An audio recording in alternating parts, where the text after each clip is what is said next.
Hey everybody, welcome to this video. I know it's been a long time coming and I feel really bad about that. I could make up a million excuses, but I'm not going to do that.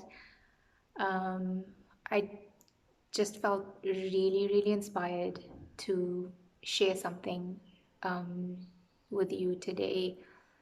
A friend of mine, I had absolutely no intentions of making a video, so forgive the background, and there's always time for makeup though. um, a friend of mine today just reminded me how important it is for me to balance my life with the things that I'm passionate about. And sharing things that inspire me is something that I'm extremely passionate about. And so this video is completely impromptu. I know in my last video I spoke about self-love and the importance of self-love, and that was meant to be, for what it is, you talking about the misconceptions, tools on how to. But I feel like there's a first step when it comes to the concept of self love. I can speak as a woman only. And I feel like as a woman, the concept of self love is fundamental. In order for us to show up as the best possible versions of ourselves, we have got to establish a relationship with ourselves that is supportive. And that's the concept of self love. It's creating an internal environment for yourself that feels supported, that feels nourished, that feels nurtured.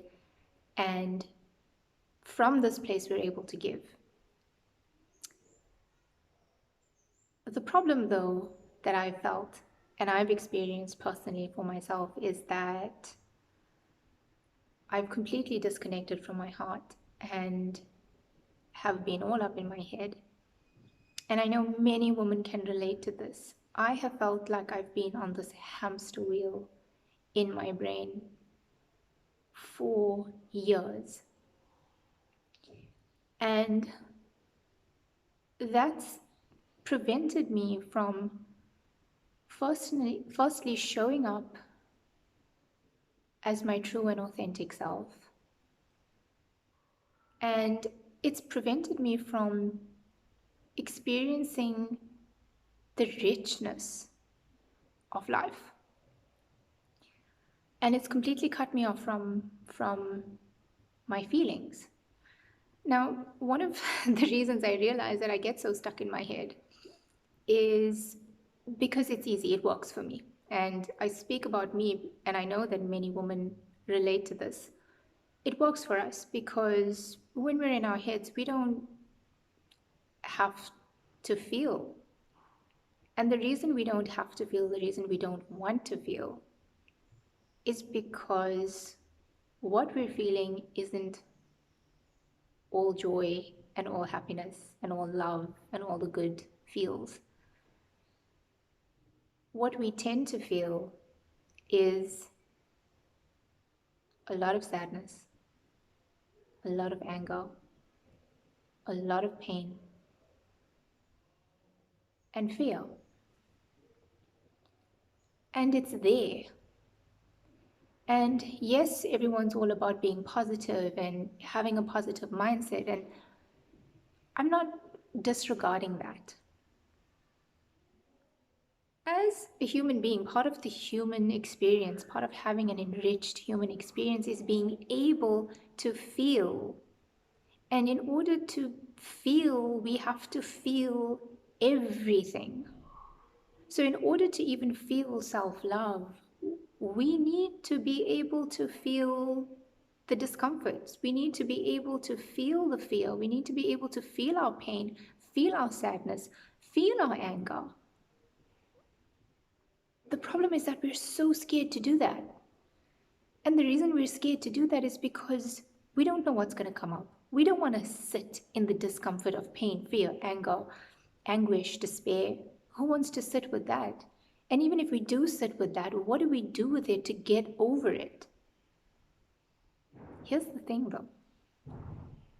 In resisting these feelings, we're creating more fear and more anxiety.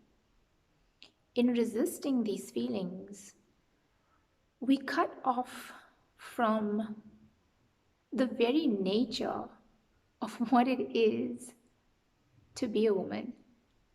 And that is to show up completely, authentically, beautifully scarred. It means showing up with all your pain. It means showing up with all your fear. It means showing up with your anger. It means showing up with your uncertainty. And showing up with your love, with your tenderness, with your softness, with your courage, with your strength. But if we don't allow ourselves to fully feel the depths of all the uncomfortable feelings, there's no capacity to feel all the good feelings to that extent either. And because we're so cut off from these feelings, there's no supply.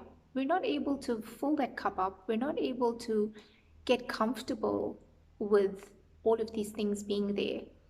We get stuck in our heads, and then we expect other things outside of ourselves to make us feel good. We fear the bad feelings, so we do everything in our power to prevent ourselves from doing that. We get stuck in our heads, we get busy with our jobs, we feel uncomfortable, we eat, we Netflix, we chill, we want to talk to someone we love because it eases the discomfort. The problem with that, though, is that all of that leaves the power of your happiness. It leaves the way you show up in the world in something outside of yourself. When everything that you need in how you show up authentically is within you already. And I know it can be scary, it's terrifying. Like, who wants to sit here and feel all the bad feelings? Like, honestly, it's so uncomfortable. But the fear comes in resisting the uncomfortable feelings. When we resist the ability to just sit with our pain, sit with our fear, sit with our anger, we're creating the anxiety around it. We get uncomfortable. We don't want it. We disown it. When we allow ourselves to just let it be there, as uncomfortable as it is, all of a sudden we're taking power away from it. We're saying, I accept you. I accept all the bad parts of you. And as I mentioned in my other video, once you can accept you with all your flaws and all your pains and all your imperfections, you're able to hold the space for other people to do the same. You're able to accept other people with all their imperfections. The other thing that we're able to do is to then show up as authentically as possible. We have a bigger capacity then to feel the good feelings. Once we increase the capacity to feel our uncomfortable feelings, we have a bigger capacity to feel all the beautiful feelings. When we have a bigger capacity to do that, not only do we become more tolerant, we're then able to give more of that to the world. And that is so important, especially for me as a woman, to be able to live from this place in my heart, to be able to connect with my passions, to be able to connect with the sadness and the fear and the pain, and still say, I feel these things, but hey, I'm okay, I'm showing up anyway. Because this is what makes me authentically me. And once I'm able to do that, once we're able to build this reserve and get comfortable with just feeling and being authentic, we're not hiding from ourselves. We're not trying to push who we really are on the inside away from ourselves. We're not turning a blind eye to it. And once I get comfortable with who I really am, I get comfortable with showing that to the rest of the world. I don't have anything to hide from me, so I don't have anything to hide from you. And that just makes showing up a whole lot easier. I'm sorry if this sounds cryptic. I just find that being connected with my feelings, the icky feelings, the bad feelings, the joy, the love, the everything together has allowed me to feel so much more present in my day. And it's allowed me to just feel so enriched and to slow things down. And this is so important, especially for us women, to be able to slow things down and allow ourselves to connect with the truth of who we are.